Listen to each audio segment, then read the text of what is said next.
झाली मस्त चमचमीत अशी मासवडी आणि त्याचा रस्सा।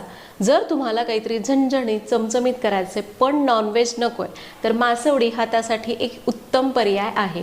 पूर्वी जावई घरी आल्यानंतर ज्यांच्याकडे नॉनव्हेज खात नसत तर मासवडीचाच बेत असायचा, याच्यासोबत चपाती भाकरी अगदी भन्नाट लागते। तर इथं सांगितलेल्या या छोट्या छोट्या गोष्टी त्यासोबत प्रमाण वापरून जर तुम्ही ही रेसिपी केली, पहिला प्रयत्न असेल तरी सुद्धा तुमची मासवडी एकदम उत्तम होईल। तर करून बघा ही रेसिपी। व्हिडिओ आवडला असेल तर लाईक करा। परत भेटूया तशाच एका नवीन व्हिडिओमध्ये। तोपर्यंत धन्यवाद।